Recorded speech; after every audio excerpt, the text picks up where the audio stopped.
Okay, it is Arena Classic time. This is Tatoh, should be a familiar name for most people here, playing as the Byzantines. Whereas we have Urek Mazino playing as the Burgundians. It's not the same name as in the challenge, as I've used the Discord name tags for the challenge for like ease of communication scheduling. But nevertheless, it's the round 8, it's a best of 5. Unfortunately, I don't have access to their draft, but we'll just go along with it here. So Tatoh with the ultimate defensive civ here, a famous arena civilization overall, I'd say, with the Byzantines. Stronger buildings means stronger walls, stronger gates. Arena Classic has had walls buffed as well, because the generation of the maps can vary quite a lot. This one is quite standard, but as you can see, the pigs are outside. There's even a little patch of berries right outside. They're probably not going to matter, but the pigs, of course, you want to collect ASAP. So they're both scouting outside of their base, and it looks like our red player has collected the outside sheep as well. So even though laming is an option, yeah, they didn't get around to it here. Deer can spawn outside as well. Boars can even spawn outside. So there's certainly potential here. This map doesn't have a whole lot of backspace, but there's definitely room for some extra additional TCs here if Tatoh wants to play it defensively and boom it out. But knowing Tatoh, it's probably going to go for either some crazy feudal age aggression or just some funny all-in arena styles plays. Unless the Burgundians player goes for some early aggression, which is unlikely. However, I doubt that Tatoh will allow the red player to freely move into Flemish Revolution either.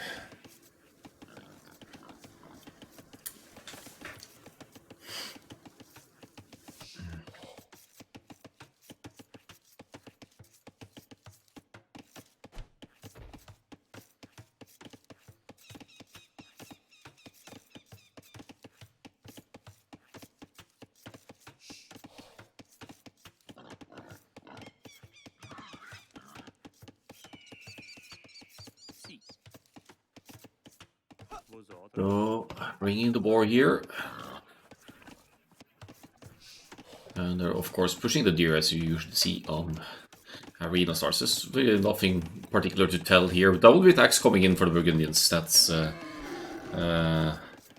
pretty decent timing for that. At 14 villagers, so the lumber income is going to be more efficient. Of course, that's the advantage of Burgundians. They get to research the economic technologies one age earlier and at a discount.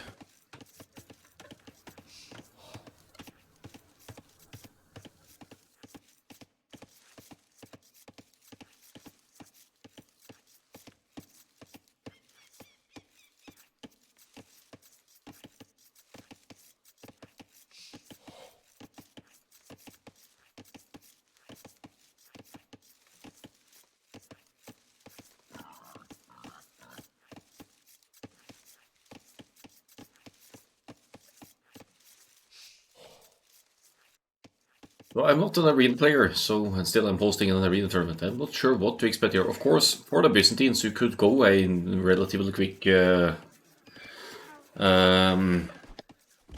Age, like 24 pop, and go for the Monk Rush. Byzantines monks have faster healing rate, and they have all the technologies you'd dream of for monks that are relevant for Monk Rushes as well. So that could happen here to apply early pressure to the Burgundians, whereas the Burgundians will get those eco upgrades early, Horse Collar maybe when on the way to the feudal, or at least before seeding the first few farms.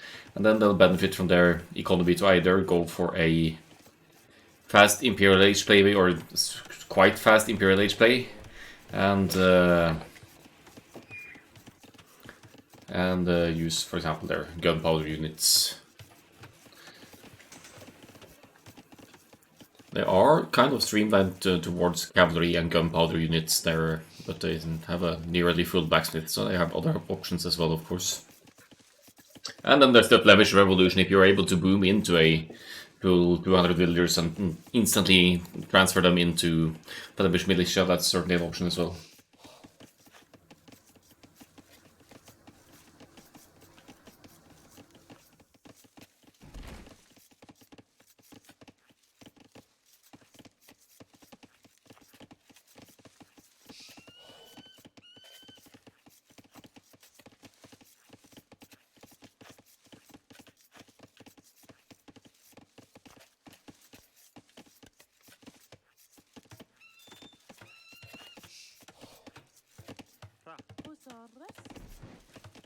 Village now on the way for Urek here in the red. 26 population up, seems to be matched by Tatoh, who's 4 seconds less idle this time, so they are going to go up at roughly the same time here. Horsecollar in before the farms here, so that benefits the farm food if we compare with one of Tatoh's.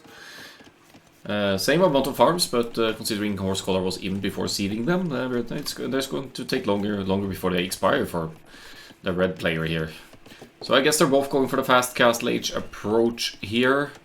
Tatoh drops a barracks as well to contest the middle for the relics and income. Maybe he's going to go into a bit of a boom after all.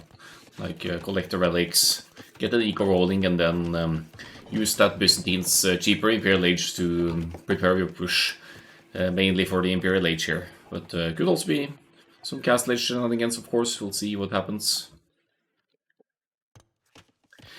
One thing is for sure though is that Urek in the red here can't play too passively. Also dropping the barracks here, might be going for the blacksmith stable up actually, instead of the blacksmith market that we often see. Yep.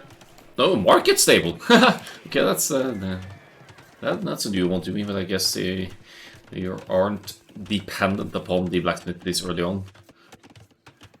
Tatoh, however, with the blacksmith stable here, they're going to be up at virtually the same time to the Castle Age here. Similar approaches, but the Burgundians, admittedly, with a better economy here due to the earlier eco upgrades.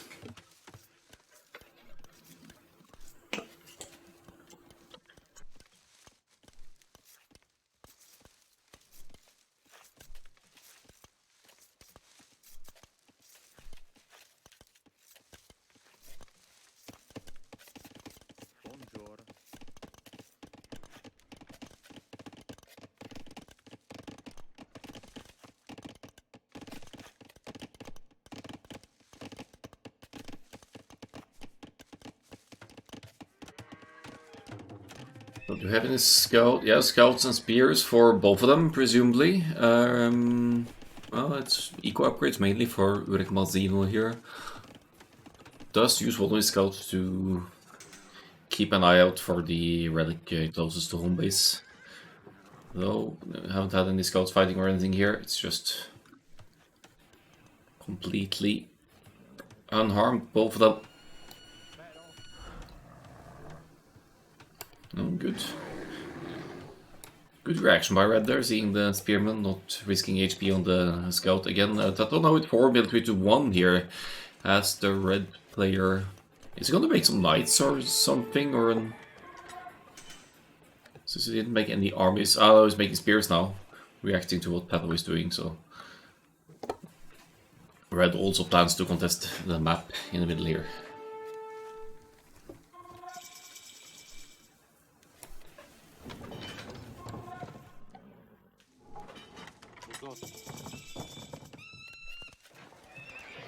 So he did queue a few scouts as well. No upgrades for either player. It doesn't make sense to get them at this point, of course. Now the monastery, which they're both probably building. Tatoh, however, rushing it up with 2 villagers here. So that the monastery completes a bit ahead of Urek here. First monk gonna pop out earlier as well. Could be handy for picking up the closest relics. The relic disposition seems decent. It's a bit more towards Tatoh here though, with these 2 close and this one in the middle. This one, I mean, at least the closest relics are closer to Tatoh and Tatoh's side.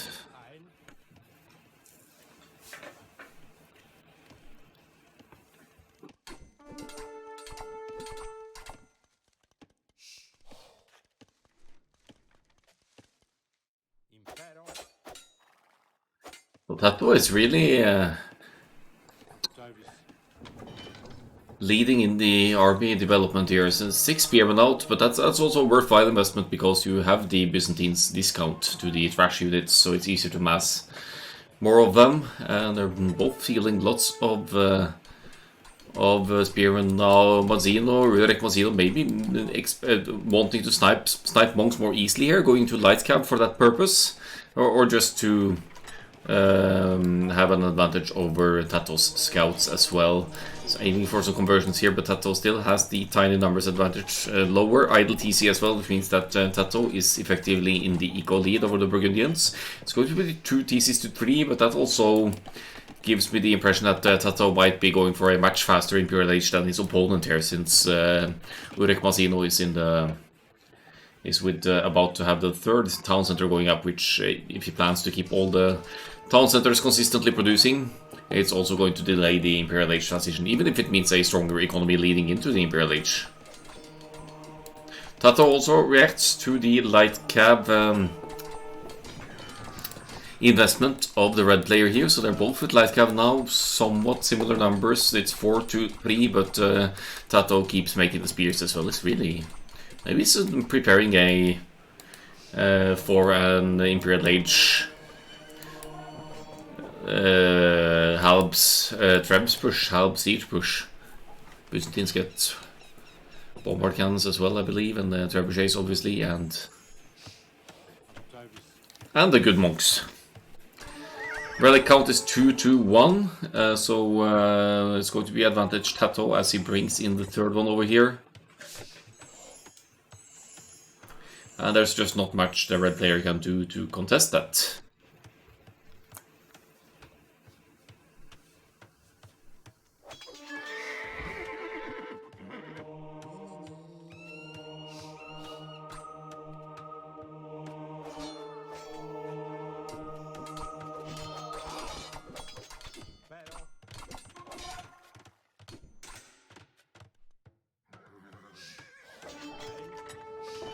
So yeah, Tatoh with the massive numbers advantage here. What's the monks? Tatoh did get sanctity for the monks as well, so he has more resilient monks at this point.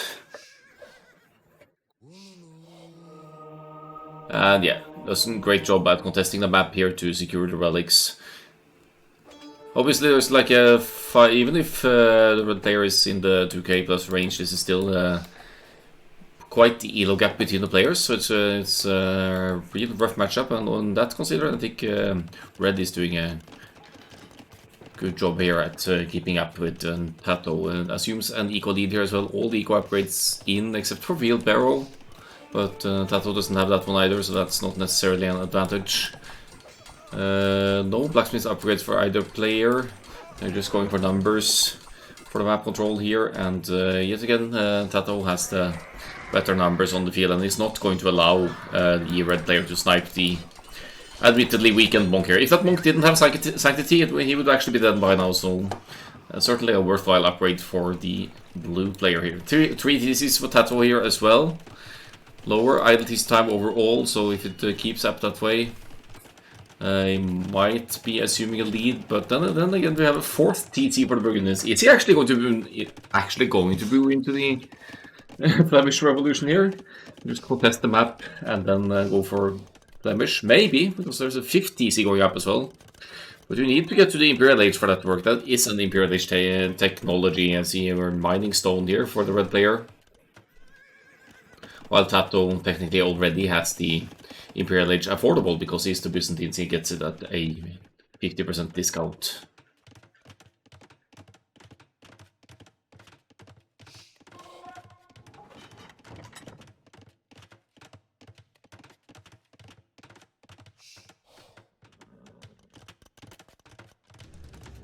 Here comes the siege workshop in the middle of the map for Tatoh. He has the army on the field, effectively 11 to 2 military currently, and he's going Imperial Age as suspected. Earlier Imperial Age, huge advantage for the Byzantines. 2 villagers just in case moving out here. Could be because they don't have loom as well. I guess neither of them have loom. You don't really need it until you move your villagers out to the exposed areas.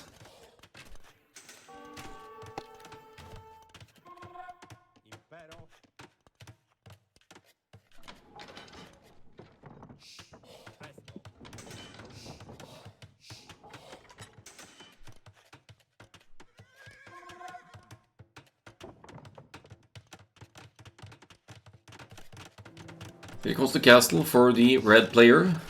5 TCs could just be a regular boom, so it doesn't have to be boom into Flemish Revolution, of course.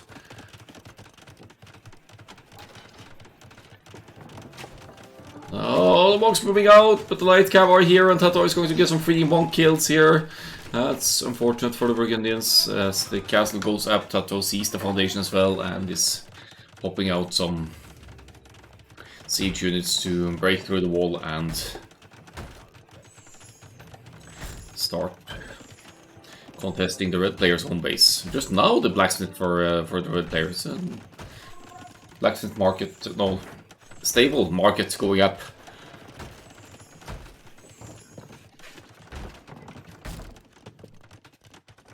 So we'll be in the need of a blacksmith as well.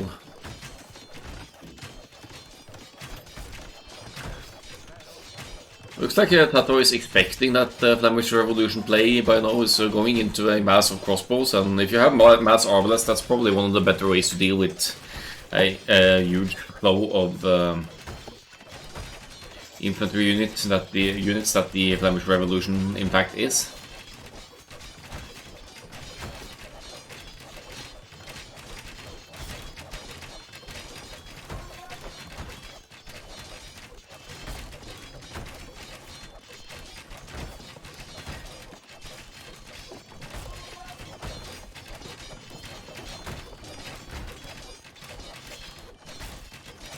So Tatoh will be breaking through. He's getting chemistry. He is in the Imperial Age, so he will be getting bracer and arbalest as well. As soon as it's affordable. Chemistry makes sense to get first though, because you want access to bombard cannons, you want access to hand cannoneers if need be. Not that the Byzantines would be needing that against the Burgundians, but could be useful. As another town center pops up here for Urek Mazzino, so it strengthens the Flemish Revolution theory here, but Tatoh already has the response ready. He's going to have arbalests, it's going to have bombard cannons, and he's going to break through the base as well. He might even take down the castle before the red player can research that technology.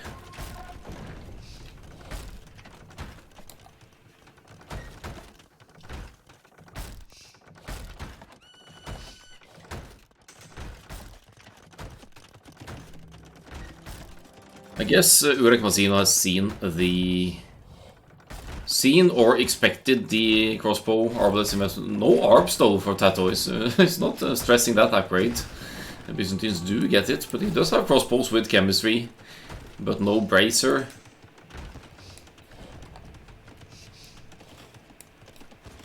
Not sure why he doesn't get it though. Maybe he's just thinks that yeah, I don't need it until I'm actually fighting. Now contesting the castle, which Urek Mazzino obviously wants to keep alive. He's now at 129 villagers. It's not necessarily worthwhile to research Flemish Revolution just yet, even if you have the thesis to reboom from it. And does Urek Mazzino have a university? Does getting architecture to further strengthen the buildings. The castle already has masonry in, so it's going to withstand more bombard cannon shots, but Tatoh keeps massing the units here. Now he's getting arbalest bracer, so it's just been holding off until the engagement, I guess.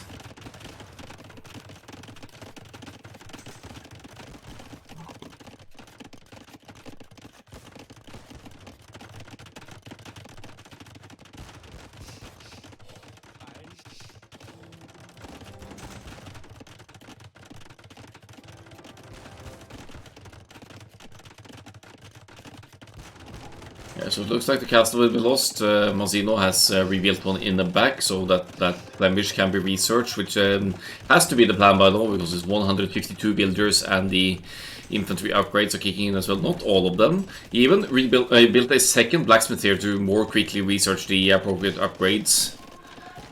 Ballistics, I'm assuming that's for the skirmishers of Urek Mazzino here, so I guess we'll have the Flemish militia in front and some skirmishers behind to try and deal with the arbalests here, but it's a very all-in transition, the Flemish Revolution technology. You lose all of your villagers and economy, of course, so you have to have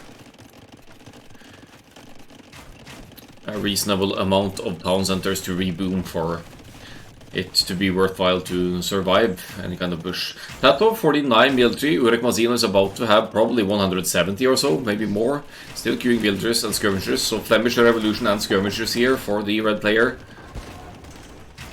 5 bomber cannons out though for Tatoh, which means with some attack grounds he could definitely damage some infantry clusters before they get close to his own units as well. Getting close to pop cap here for Urek Mazino and pulling now most of the villagers towards the middle. Is... yeah, it's not dropping off the resources before researching it. You probably don't need to either to... you still get the resources the villagers are carrying when they are transferred into Flemish militia.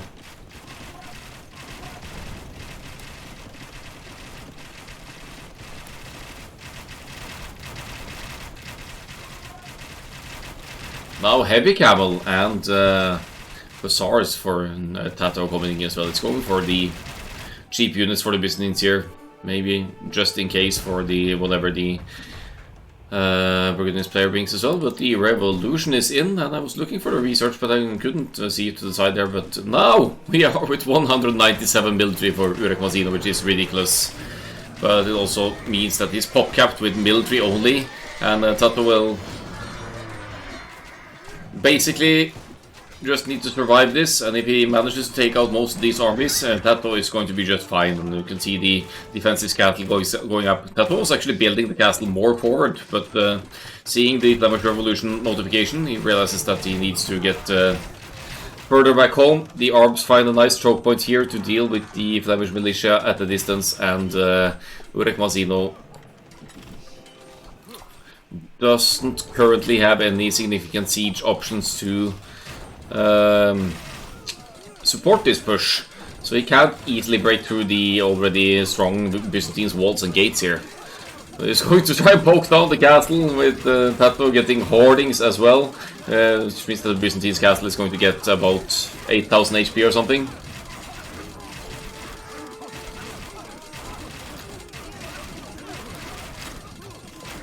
And even if this castle goes down, there's another defensive castle in the making inside of Tatoh's base, and he still hasn't let any of the Urek Mazino push in. Oh, siege tower coming! Red really wants to get in here. The Pierce armor is decent for the Flemish militia. They have 1+4. But not necessarily enough. Let's see. Yeah, the Arbalists slaughter them before they get close, unfortunately. It's streaming them, flooding them in here, but look at the population. It's diminishing here. It's 100 military now for Urek Mazino. It was 200 just a moment ago. It does get most of the armies inside here, but Tatoh is defending like a champ, and it's not the first time he's seen a Flemish revolution push like this, I'm sure.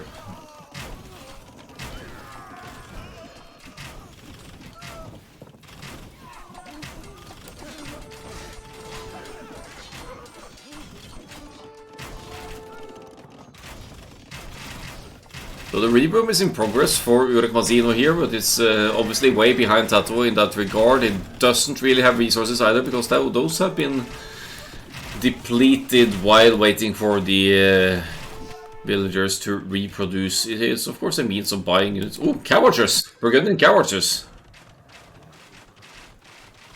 Now that's something I didn't expect. They don't get bloodlines. So they're not fully upgraded. Looks like they don't get the last armor defense either, but why not? Some mobility provides for some good raiding options. However, Tatoh with the almost fully upgraded hussars will be catching up here and will be cleaning up those cavalry archers lacking the important bloodlines for the extra hit points.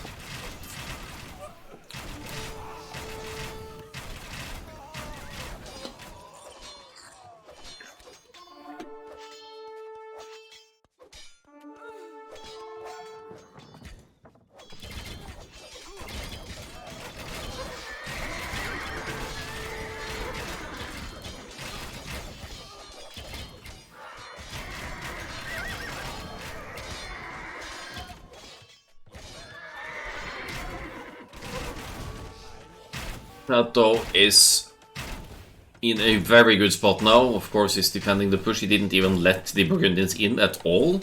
So now, PopCap for Tatoh versus a puny 50-60 population for Urek Mazina here, and barely any military at all. No Onager in here to keep the aggression out now. The gate is broken and Tato's raiding armies will be entering. I think we will be nearing the GG here.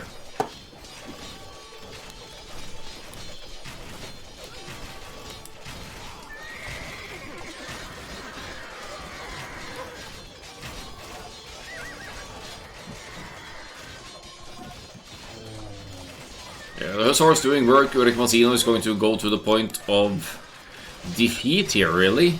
There's no way to keep this push away from the Byzantines, and to be honest, I'm not sure why Red is still trying to hold on here. The base has been breached. There are a couple of bomber cannons coming in, and Tatoh is just enjoying himself and getting everything here. He's getting bomber cannons, Hussars, and is now with 63 arbalists, which is a pretty significant number.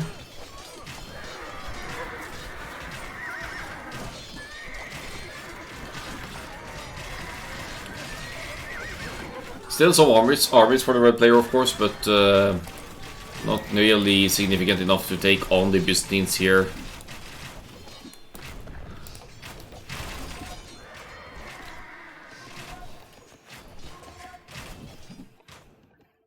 Did sneak away a few villagers? Hello, did he go? I was going to ask if he went AFK, but he didn't really. He's fighting with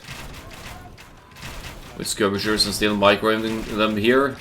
Tatoh using the bomber cannons to take out the buildings and probably the units as well as the popping. And the first game is a fact. Tatoh gets the 1-0 with the Byzantines here. Let's have a look at the stats and find game number 2.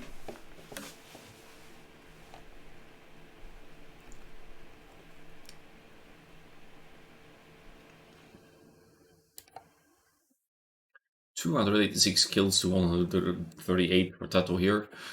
And there's the Flemish Revolution switch there, just as plate party armor, the plate mail armor kicks in. Tatoh even got murder holes, that's fantastic. That's because Urek Mazino was pounding away at the castle, so I'm sure that won Tatoh some kills over the Flemish militia as well. Convincing economy here, never got hit at home base. And otherwise the approach with the faster Imperial Age and the Arbalists worked out to hold the Flemish Revolution away.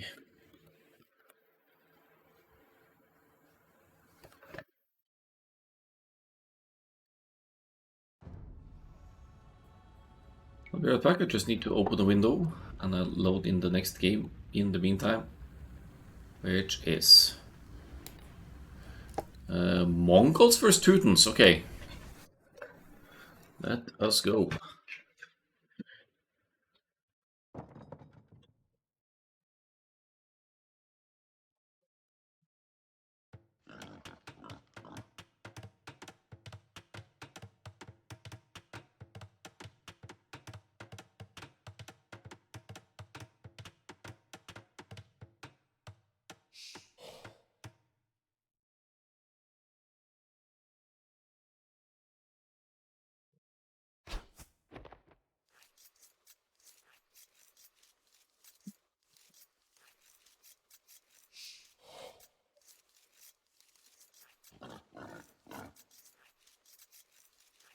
Here we go.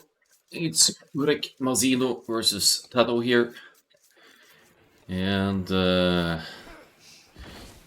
definitely a base favoring booming for the both of them, though. They both have good civs with good boom potential as well. Teutons with the cheaper farms, Mongols with the fast transition to the Castle Age with the 40% faster collecting hunt. So huge backspace here. On Vintage Arena you always get an additional gold inside of your base as well. So the sheep, or should I say pigs, are outside. I think Tatoh already... wait, no?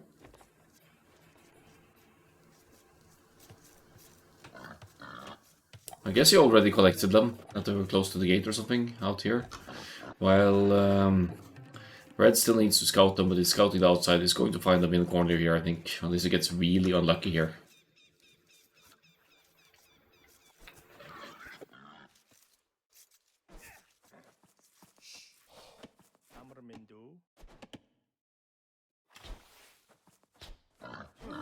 Even with Mongol scouting. Yeah, he's gonna find them. Nice. So all of the food retrieved for both players outside of the base again. Bigger middle area this time around, but it is kind of a close distance in the middle here, so you could definitely play to get the castle up in the, yeah, secure the middle area here. Would be a nice place to push from if you're able to get a castle up there in the mid-late game. Mongols will probably want to get to Mangudai here because Teutons don't really see... I guess mobility matters less on Arena. But if Mongols get to fully upgrade the Mangudai, then what do the Teutons do? Teutons, they are lacking Bracer. And yes, they have siege options, but Mangudai, they shred siege quickly as well. So they kill siege really quickly. And they have the mobility and speed to avoid fights easily.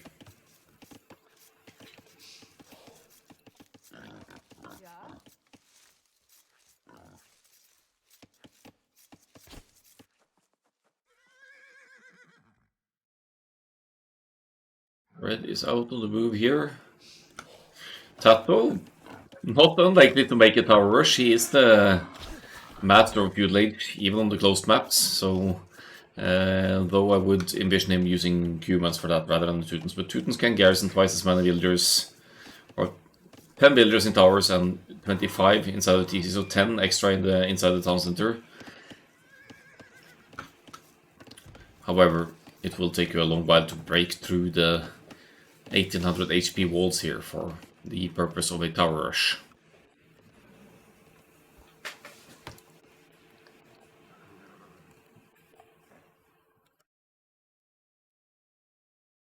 Yes. Never say never, Zelos. Never.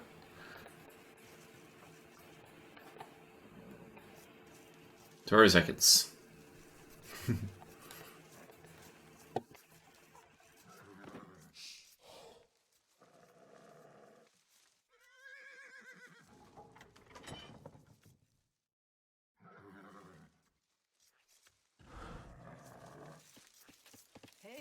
Second level camp going for Tatoh here. Didn't even push the deer yet.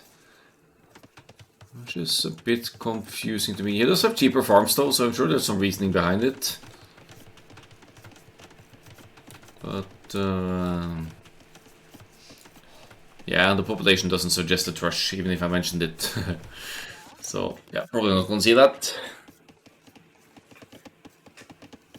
Will we see a Mongols Teutons Monk Siege push though? Mongols don't have Redemption, among other things, so it's hard to defend against a Monk Siege push that way, and Teutons have extra conversion resistance as a civ bonus as well, so they have things going for them.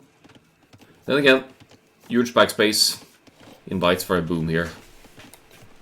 And if both players go for the boom approach, then, you know, the better boomer is at an obvious advantage.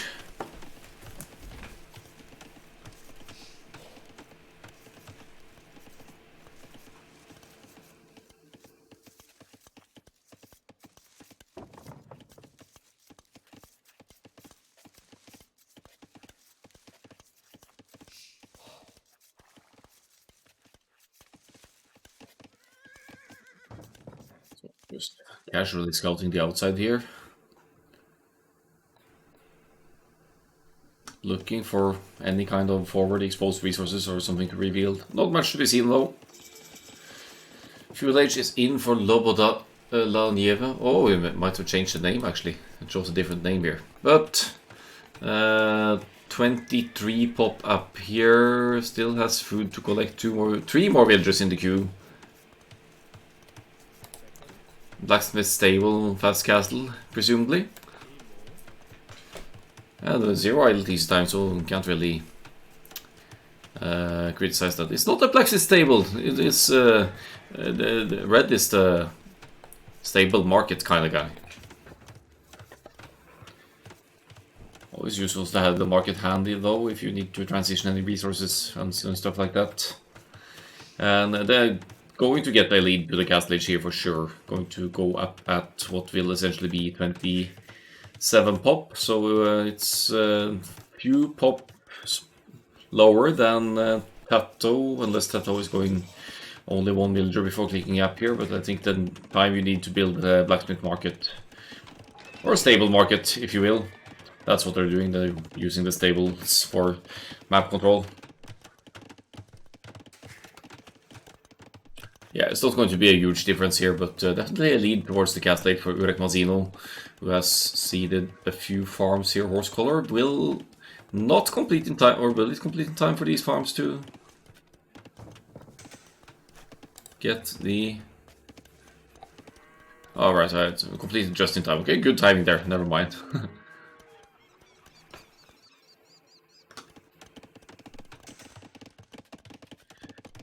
So it's going to be a contest for the middle, and then probably late Caste Age, early Age, Imperial Age, where the real fights will take place here.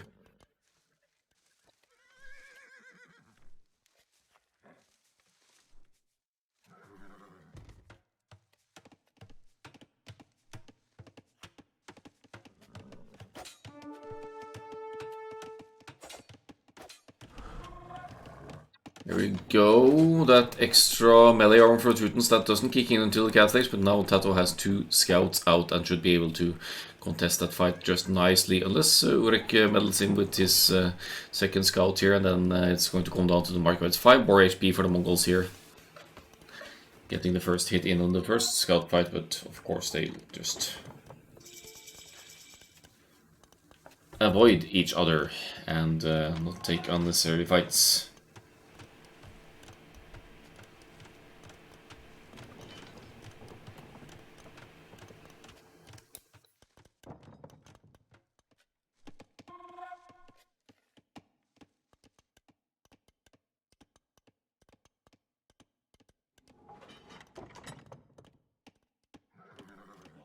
That's why again with the army advantage here, producing military as he goes up to the next stage. Caste stage just about to kick in. Light cav, early light cav for Urek Mazino here again. And this time Urek Mazino is going to have an advantage because yes, Tatoh gets melee, +1 melee armor for all melee units as the Teutons bonus, but fighting against light cav here with a total of 80 HP for the Mongols. That's a huge advantage. Also, whether if husbandry comes in at some point, Urek Mazino will also be able to outrun the opponent here.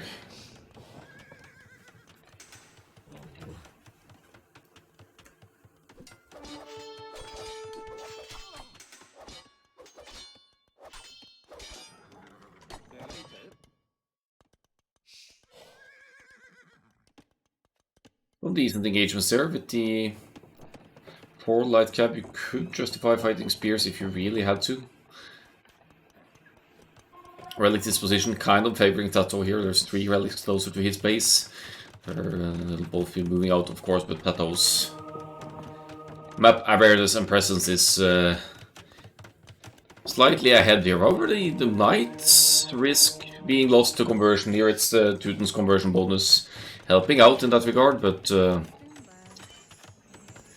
it doesn't mean that they aren't convertible at all.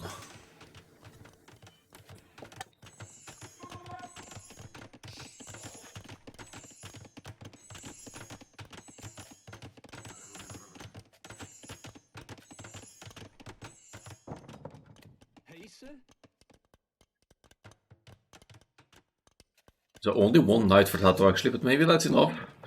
Combined with the spearman to keep the armies away. Currently, he might be afraid of losing knights to conversion as well, even being the Teutons here. They aren't unconvertible, and Mazino adding a camel as a reaction to the knight investment here.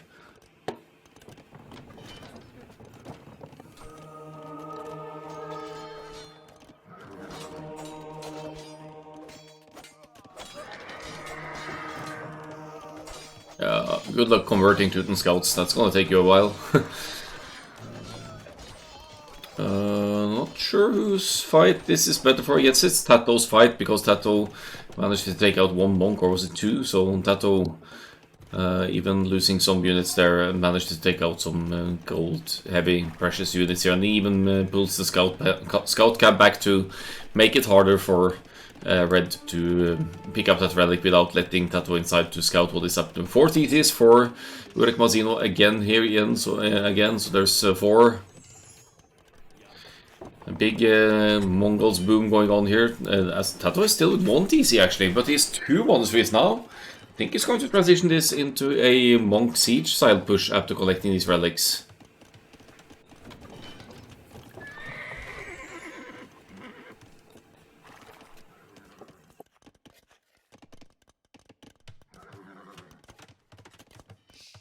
Could of course just be to speed up the relic collection process as well.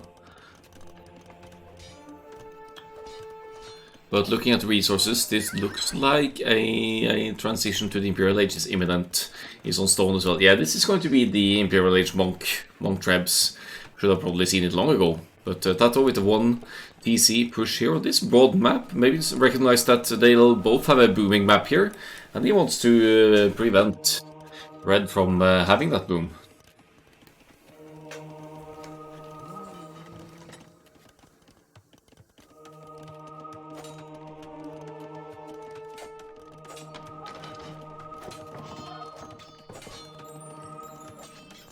Another monk going down. 2 more monks going down for Urek Mazino here. Has he forgotten about the Teuton's conversion bonus? Or... Oof, that was about to snag the 5th relic here. He has 2 monasteries pumping out the monks. He's going to drop that castle. And since he has the university as well, he is going to be able to go to the Imperial Age here before the castle completes. So it's... with a very low economy, but Urek Mazino's boom hasn't kicked in yet either, and there's literally no military here for Urek Mazino to defend.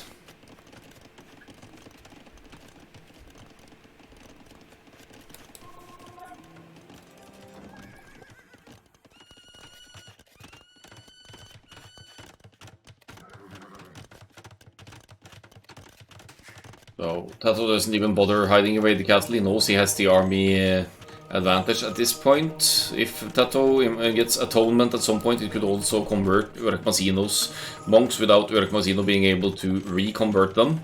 And that's exactly what's coming in now, actually. So Tatoh with the will soon have the potential to defend against monks with his own monks. He also gets block printing in the Imperial Age, which gives the monks an additional pre-range, which means that Urek Mazino can't rely on conversions at all. He does get 1 builder here, slows down the castle a little bit, but that castle is going to complete. And Tatoh will have a very strong push ahead here that Red needs to try to survive somehow, but the Imperial Age is still a while, or pretty far away for the Red player. He is on stone here for an eventual castle somewhere in the back probably to try and contest the forward aggression of Tatoh here, but Tatoh is just not going to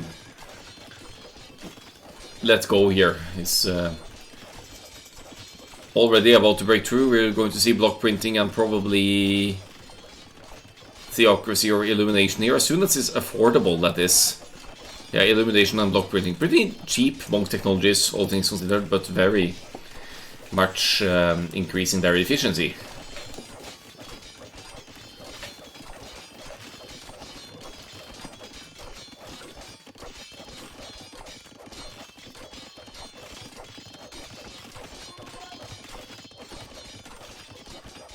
First trap is out for Tatoh as well. Urek Mazino still with no military here. How is he going to hold against this kind of push without any military? It's just not possible. And that's the power of an extended 1 TC play like this with an early Imperial Age and with a strong monk civ like the Teutons. It's really hard to hold off against if you're basically going into boom mode, which is the case of the Red player here.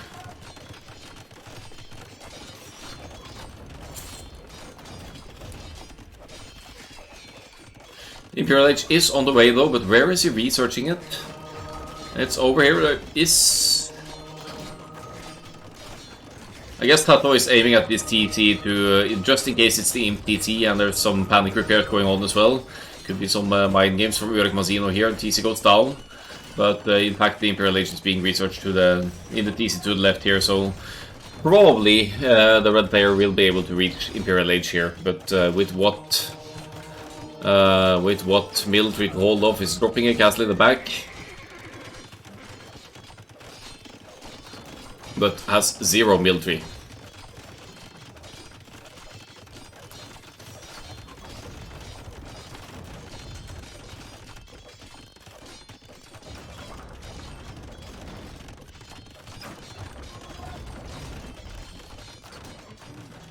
Massive ranges here. What's the plan for the Mongols here? Could...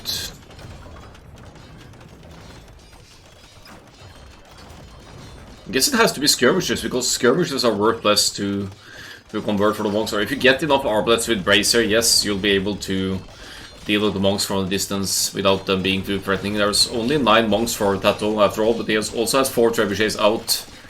And is losing... Mazino is losing buildings rapidly here. That castle isn't going to stay up for long either, so Mangadai not really an option here.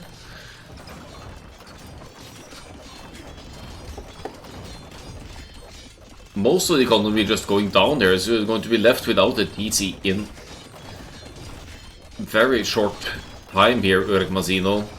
And the economy, of course, as a result, is limited as well. Defensive castle goes down. Such a strong push from Tatoh here is using block printing monks to convert crossbowmen as well, because the crossbows only had 7 range and monks now have 12. And this is when you know it's panic time. It's Mazino's villagers are diving in to take out the trebuchets, but Tatoh also has army protecting the trebuchets. We're not going to see yeah, maximum 1 trebuchet going down here maybe.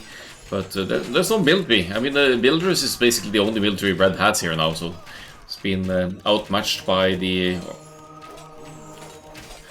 Teutons. Semi-fast imp monk trebs here by Tatoh.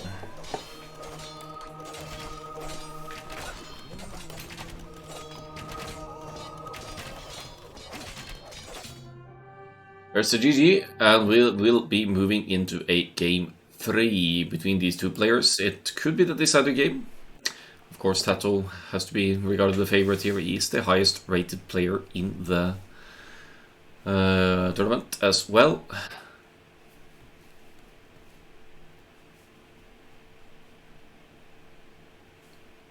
Nothing too crazy in the KD here. It's 9-0 in the racing stats. These trebuchets taking out TCs first. Smart move by Tatoh there, in case he might be able to take out the Imperial H TC of Mazino, but that was the last TC standing. So he did make it to the Imperial H. He goes deceivingly similar here, since Urek did go for the multiple TC boom, but Tatoh managing to contest the map, collect all the relics, and use that gold trickle to fund some monks and monk technologies to make the siege push he just did.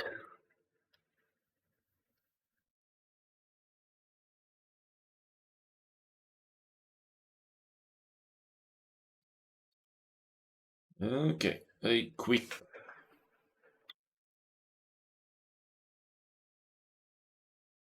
overlay switch here again, so as not to reveal any further games unintentionally. But the game 3 is Koreans versus Lithuanians.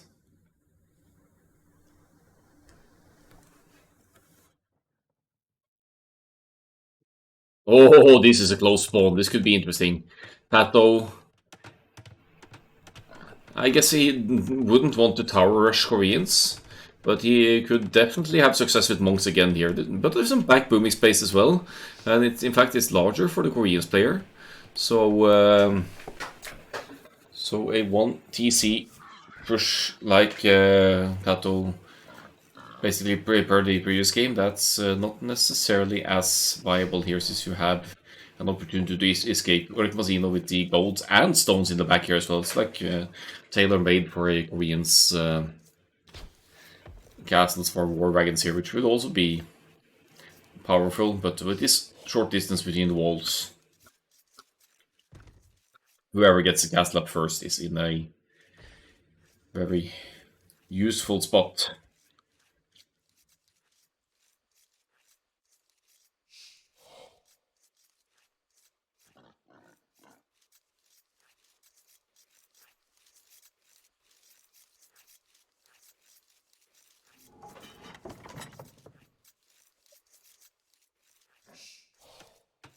So Koreans, war wagons immediately comes to mind for me, but they do have fully upgraded arbalest as well, and in maybe more notably in team games than in only ones, they have the unique technology for siege weapons, diminishing the minimum range, I believe, of others as well,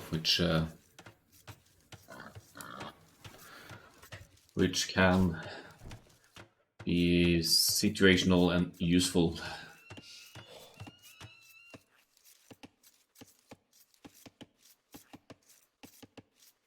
Sorry, +1 range for the manual line, I mean. So if you can get the unique technology for the Koreans, it's going to give them extra range. Same with other unique technology, it's very streamlined towards towers for the Koreans.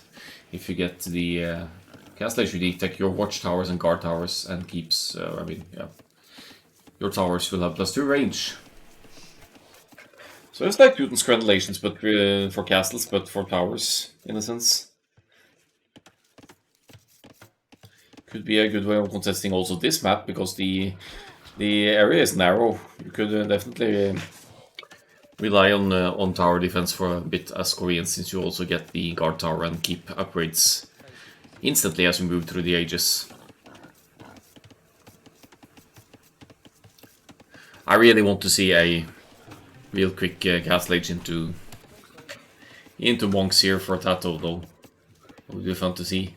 But the Lithuanians monsters working faster, so you get the technologies and monks out more quickly.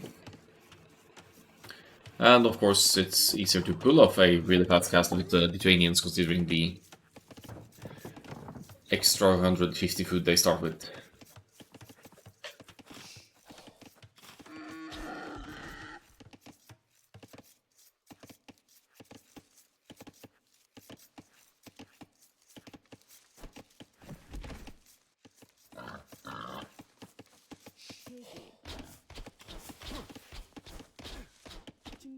Here was the stone. Whoa! Villager number 17 and 18 going to stone for Urek Mazino here.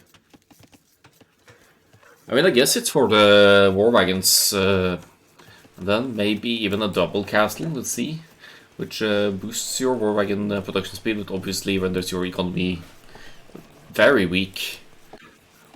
I wouldn't say useless, but very weak. You're relying on army numbers and strength. It seems risky against Lithuanians, though. They get their monks out so fast, and small numbers of war wagons are easily converted by the Lithuanians' monks.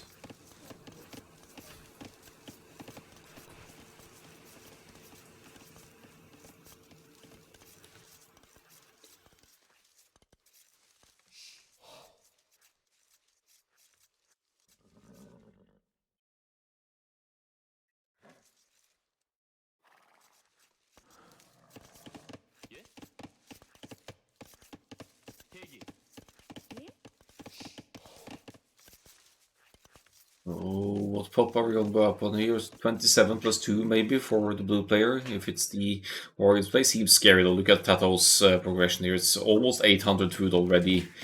And he is going to be clicking fuel at 24 pop here. Yeah, it's going to be 25 or 26 pop castle age here. It has to be the monks. Which is means that Tatoh will be up to the castle age before Urek in the blue here. Which also means that Urek risks, worst case, a castle being denied. Depends on where he places it, of course, but usually you'd want somewhat in the front to deny enemy units entry. It could be a good defense against monks, you know, castle here, walls on either side, but you'll need to get up quickly as well. Actually, the difference isn't that significant. It's only one population difference. 10 seconds more idle for Urek here, so in the end Tatoh is up with one population. Wait, same population, but slightly faster. I was expecting a few more villagers added by Urek Mazino here, but I guess the food income is on point to allow for a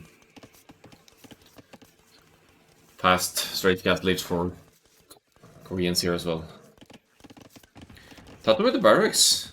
So maybe he wants to contest the map the same like the previous ones here with the blacksmith stable, or maybe the barracks is just for spearmen to protect the monks for the monk rush as well. Depends. The resources are on point though. This is going to be a pretty quick castle while Ulrich Mazzino will be looking at the... potentially looking at a tiny bit more idle time before clicking up. Depending on the food disposition here.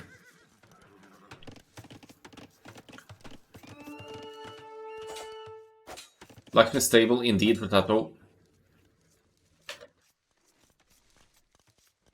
And he chooses not to chase the blue scout because he needs his scout for scouting and yeah, getting intel on the rest of the relics maybe.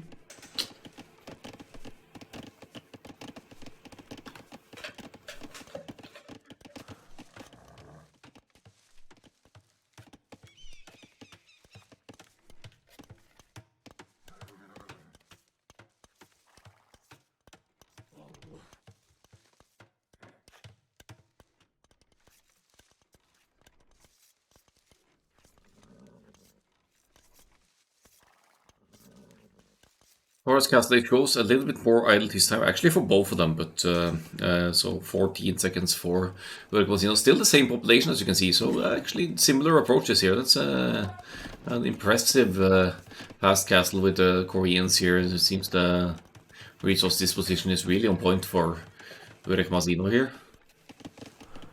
And it's going to be at least one castle. The barracks going up as well, so it's going to try and gain some map control for the relics as well. But Tatoh already has a couple of scouts out and the first spearman, so Tatoh is going to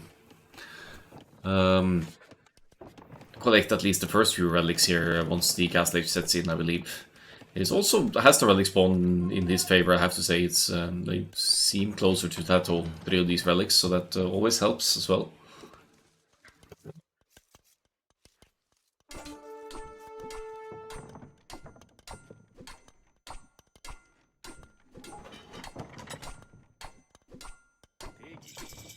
Wow! It's actually going for the forward castle here, but doesn't Tatoh have enough army to deny that?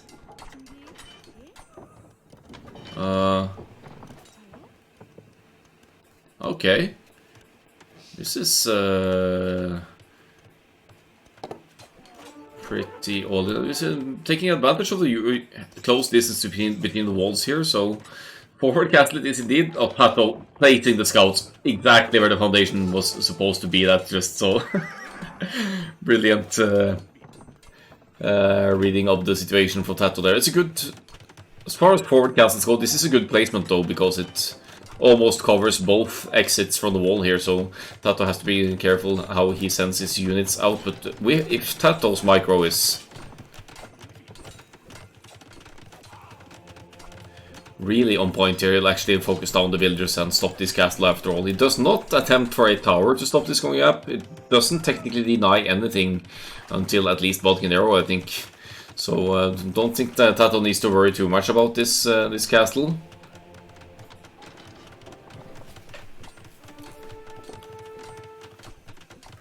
Did manage to get 2 eco kills in as well, so that gives Tatoh a 4 villager lead at this stage in the game with better eco upgrades and arguably a stronger army combination, at least currently. One relic obviously off limits for Tatoh here, that's right behind the castle, and possibly this one as well, since it's been within range of fire from the castle, but aside from limiting entry to the north side here for the blue player, this castle doesn't really do too much. It's going to break the walls now with the castle, is producing the first few war wagons. However, Tatoh has 2 monasteries up and will be able to pump out monks to get some easy conversions in on the war wagons, which is arguably the best defense against small amounts of war wagons.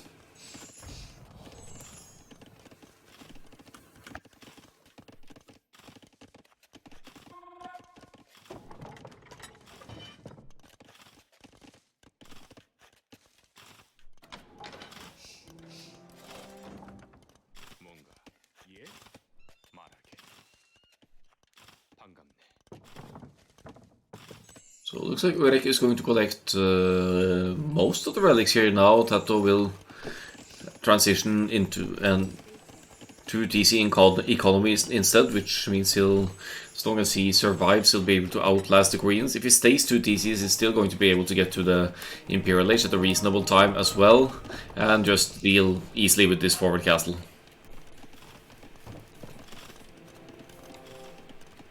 Let's see how patient Uruk Masino dares being here now. Is actually moving in now. Tatoh will be getting 1 conversion in, I believe. I don't think the War Wagons will... Yeah, there we go. 1 conversion. 2 conversions!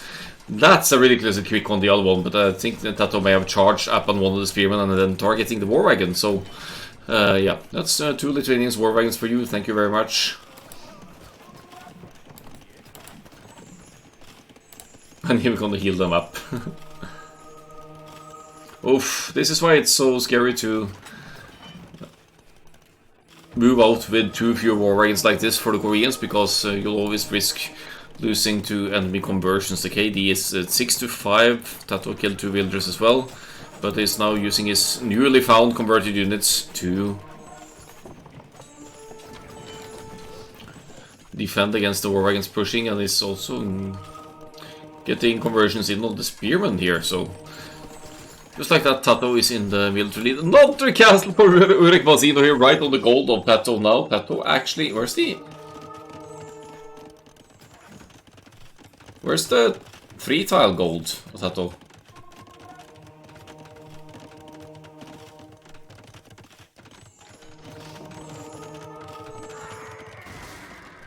I actually can't see the other gold of Tatoh here.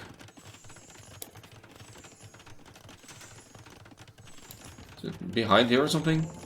I need to check that after. Because if this castle denies both golds of Tatoh, that's really bad news for Tatoh. It's actually a great castle in that regard. Tatoh is going to allow it to go up though. And he's mining stone in the... So he has the back stone. He will be able to access stone to the... Oh, there we go. Under the second TC. Thanks. Never mind. Tatoh has gold access. He's going to be perfectly fine.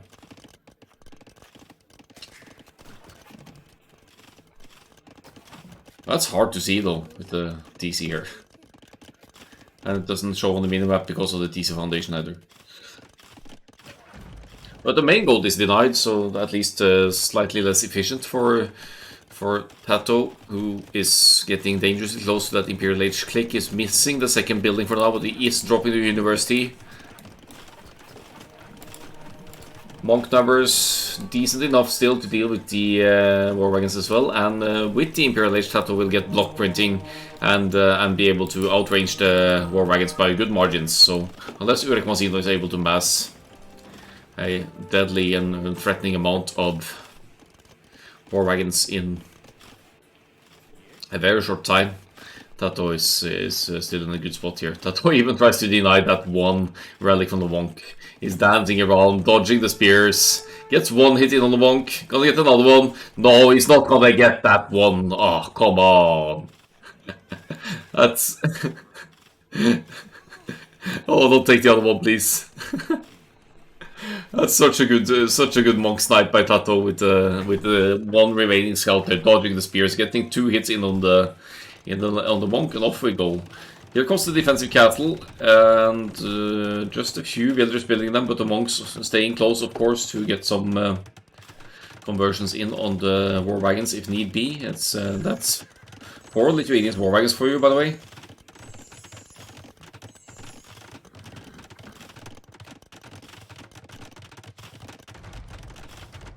Uruk is also closing in on that Imperial Age click, so, but Tatoh will have about 2 minutes head start here. That is bad news, but with 2 castles to produce Terbites, there's still a chance that Uruk is able to keep up with Tatoh's push. Tatoh just doesn't give a damn now. He keeps the monks to defend and goes out to the side gold here, knowing that this one at home base is about to deplete. About 500 gold left on that one. But being forced to go Imperial Age here for Uruk Masino means that the War Wagons production has to come to a short halt as well. 8 monks against 10 wagons. Tatoh even deletes the walls now, doesn't care at this point. They have been breached long ago anyway.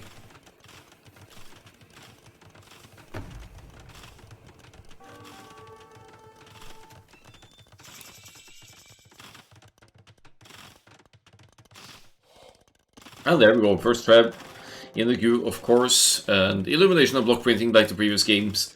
Since we have a chunk of monks here, block printing is just essential. It gives them 3 more range, which means monks will have 12 range against the war wagons. Isn't it just 6 or something? They don't even have blocking arrow! Ooh, that hurts.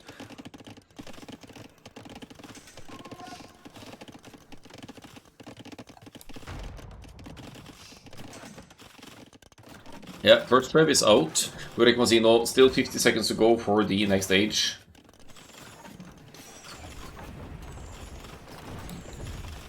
And might lose one of the castles before the first trap pops out. But it does have the castle in the back, but the wood income seems of concern as well. If you want to get traps out here, could buy some wood, of course, but that's not necessarily ideal. The prices aren't great.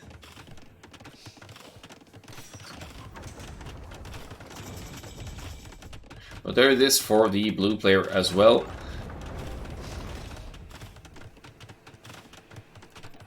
And queuing traps from both the castles, so going to match Tatoh's traps numbers soon. Tatoh, however, having researched chemistry, is also making bombard castles, which will allow for trebuchet snipes at a distance more easily than with his own traps as well.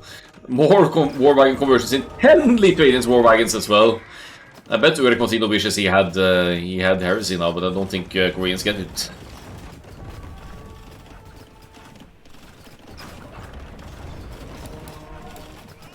DC Fire helping out here as well. No, or maybe not actually, because Tatoh doesn't have any range upgrades. Did lose the monks, but what does that matter when you get these many conversions in?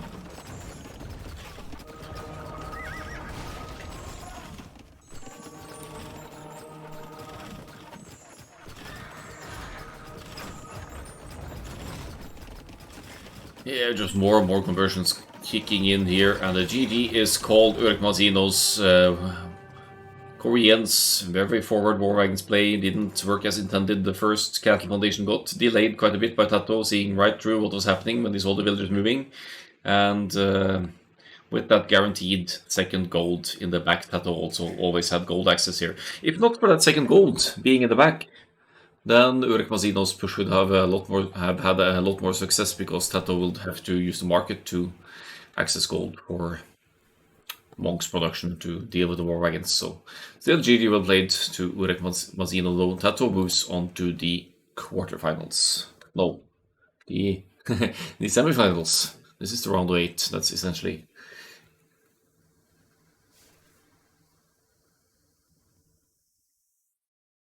total brutal. Yeah, it moves into the round of 4, which is the semi-finals. Where Tatoh might get more of a challenge, of course. We have Jonslow, we have Modri probably as well, fighting for those semi-final spots.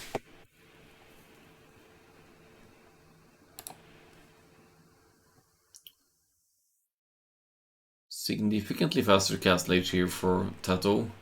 Also helps in defending the kind of push that Urek Mazino went for, of course.